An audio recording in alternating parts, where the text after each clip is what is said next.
Oi, para você que não me conhece, meu nome é Ingrid Silva e eu tô aqui com o meu microfone novo, tentando cumprir o compromisso de postar pelo menos um vídeo por semana.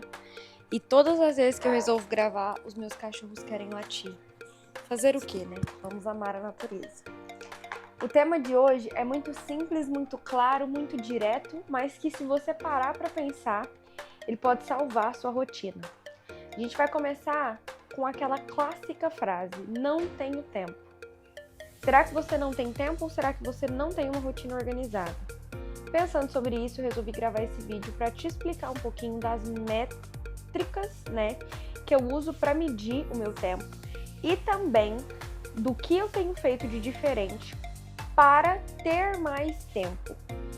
Então, uma das coisas que eu comecei a fazer é, toda segunda pela manhã, eu começo a planejar a minha semana. Então eu começo a elencar os principais pontos das coisas que eu preciso fazer aquela semana. Independente se seja relacionado ao trabalho, à casa, à família, ao convívio com os amigos, não importa qual seja a situação ou a área da minha vida, eu busco elencar e escrever para que aquilo fique frisado na minha memória. Às vezes você pode até pensar que não, porque a gente hoje em dia vive numa era tecnológica e as pessoas se habituaram a usar a agenda, a usar os lembretes, os alarmes, o notes, mas a verdade é, quando você escreve à mão, você introjeta melhor aquilo que você está escrevendo na sua memória, e isso faz com que você se lembre, dos seus compromissos. Então, na segunda é um dia crucial porque você já consegue planejar a sua semana e você já consegue destravar tudo o que precisa ser feito. O que é mais árduo, mais difícil, mais cansativo, mais exaustivo, eu sempre coloco para os primeiros dias da semana, entre segunda e quarta. Por quê? Eu faço academia e agora a minha faculdade está de greve, mas em dias habituais, eu vou para a faculdade por volta de 5 horas e chego na minha casa de novo por volta de 00:30, porque eu faço faculdade em outra cidade. E isso, gente, com o passar dos dias, causa uma canseira que eu não consigo nem explicar para vocês.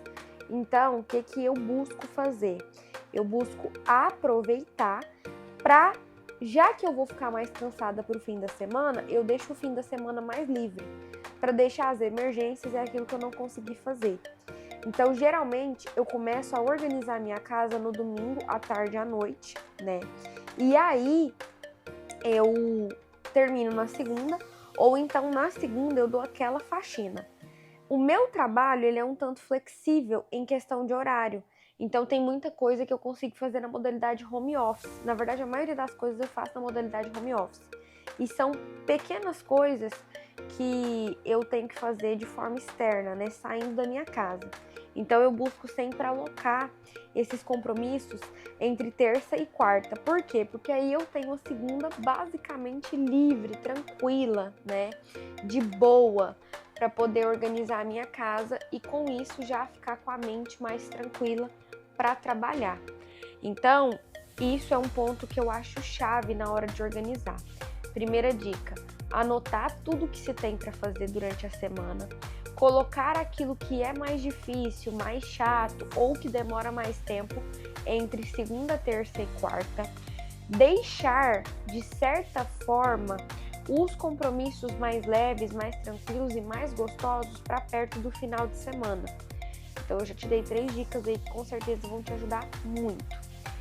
Se você tem várias facetas na sua vida, o que eu te indico? Deixe um dia específico para cada coisa. Então, por exemplo, tem um dia que você só vai mexer com as coisas de serviço. Tem outro dia que você só vai mexer com as coisas da sua casa. Outro dia você só vai mexer com as coisas das suas redes sociais. Outro dia você só vai mexer com a parte de organização. É óbvio que se você trabalha todos os dias, eu não estou dizendo o seu dia de forma totalitária, eu estou dizendo as horas do seu dia que você tem domínio. Então, por exemplo, como eu disse para vocês, eu consegui organizar as minhas agendas externas dessa semana praticamente todas para terça-feira. Então, na segunda, eu fiz a minha programação toda para organizar a minha casa, limpei tudo, organizei tudo, deixei tudo ok na segunda.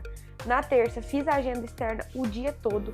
Na quarta, vou organizar a minha parte de rede social. Vou ver o que eu tenho que editar, o que eu tenho que postar. Vou gravar as publis que eu preciso. Na quinta, vou me dedicar a organizar a minha loja. E de sexta pra frente, eu vou me programando depois, porque não tem nada fixo. Mas se você conseguir organizar o seu tempo, você vai perceber que tudo aquilo que parecia muita coisa, às vezes você vai conseguindo acabar em um tempo muito menor. Uma outra dica é que você cronometre o tempo que você gasta para determinadas atividades. Então, por exemplo, agora eu preciso voltar a incluir na minha rotina o hábito de ler.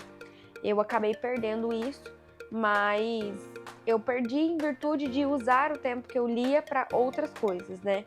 Então, assim, isso é algo que a gente precisa tentar colocar na nossa rotina e sempre cronometrar. Esses novos hábitos que você quer inserir, é interessante que você cronometre logo de início. Para quê? Para que você tenha um tempo estipulado. Então, quando eu comecei a ter o hábito de ler todos os dias, eu lia 10 minutos por dia. Gente, era 10 minutos cronometrado. Não importava se eu ia ler 5 páginas, se eu ia ler 6 páginas, 10, 20, 30, não importava. Era 10 minutos a métrica e assim eu fazia. Então, às vezes, a gente só precisa ter dimensão do tempo que a gente gasta. Porque às vezes você vai pensar assim, eu gasto 2 horas para limpar minha casa. Mas você gasta 2 horas, por quê? Porque você deixa para tirar as coisas do chão, para organizar as coisas no momento que você tirou para limpar a casa. Entendeu? Então, às vezes, se você fracionar aquele tempo, você vai ver que você gasta 30 minutos para limpar a casa, 15 minutos para recolher e guardar a bagunça, entendeu? E mais 10 minutos que você ficava só no celular, porque a gente também tem isso, de achar que a gente não tem tempo, mas de perder muito tempo com as redes sociais. Porque às vezes você para um pouquinho para você descansar, e aí, meu filho, você perde 1 hora, 20 minutos, meia hora. Então, assim, eu acho que é importante, quando você tiver uma atividade que seja, assim, imprescindível, que você precisa executar e que às vezes você tá achando, assim, que você não tem tempo, deixa o celular de lado, sabe? Foque em uma coisa de cada vez. Do mesmo jeito que eu te falei para separar os momentos que você tem livre, né, para executar determinadas coisas. Então, tipo, na segunda você vai organizar a sua casa, na terça você vai se dedicar àquele seu outro projeto, na quarta você vai estudar alguma coisa nova, né, enfim. Eu tô falando, gente, de uma realidade abstrata. Eu tô falando baseado na realidade que eu vivo. Hoje eu consigo fazer isso, mas nem sempre eu consegui. Então, às vezes, você tá na mesma situação que eu e tá se sentindo inútil, mas não é que você seja inútil, não é que você esteja 100% sem tempo. Pode ser que o tempo que você tem livre você não está fazendo bom uso porque te falta organização. Então eu tentei compilar essas dicas aqui para poder te ajudar. Te peço desculpas por estar abrindo a boca diversas vezes nesse vídeo. Sei que isso é chato para burro, mas é que eu tô muito cansada. E ou eu gravava agora ou eu não gravava. E semana passada já ficou sem vídeo. Então, tô cheia de coisa boa pra contar pra vocês. Tem muita coisa legal acontecendo, muitas atualizações na minha vida. E assim que possível eu venho dividir tudinho em outros vídeos. Mas agora eu acho que eu vou ter que descansar.